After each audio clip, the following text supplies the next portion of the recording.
சிறகடிக்க ஆசை சரியில்ல. அடுத்து வர எபிசோட்ல நம்ம சந்திரா இருந்துட்டு மீனாவுக்கு வந்து கால் பண்றாங்க.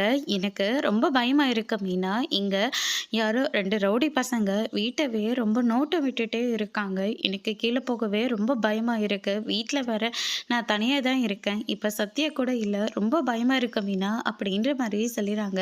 அம்மா நீங்க எதுக்காகவும் பயப்படாதீங்க. அது எல்லாமே சிந்தாமணியோட வேலையா தான் இருக்கும். அத நினைச்சு நீங்க பயப்படாதீங்க. என்ன நடக்கணுமோ அது கண்டிப்பா நடக்கும். நீங்க அமைதியா இருங்கம்மா அப்படின்னு சொல்லிட்டு நம்ம மீனா இருந்துட்டு அவங்களுக்கு ஆறுதல் சொல்லிட்டு இருக்காங்க. அதுக்கு அடுத்ததா வந்து பார்த்தீங்கன்னா, அடுத்த நாள் மீனா இருந்துட்டு நேரா பார்வதியோட வீட்டுக்கு போறாங்க. ஆன்ட்டி எனக்காக ஒரு ஹெல்ப் பண்ண முடியுமா? சத்யாவும் ரேகாவும் லவ் பண்ணிட்டு இருக்காங்க.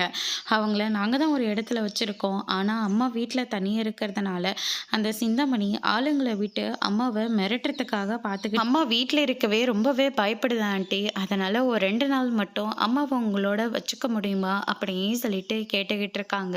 பார்வதி இதெல்லாம் கேட்டோன்னே பயங்கரமா ஷாக் ஆகுறாங்க. அதோட இன்னைக்கான ப்ரோமோ முடிச்சிருக்காங்க. இனி பார்வதி மீனா கிட்ட என்ன பதில் சொல்ல போறாங்கன்றத வரப்போற எபிசோட்ல பார்க்கலாம். Thank you.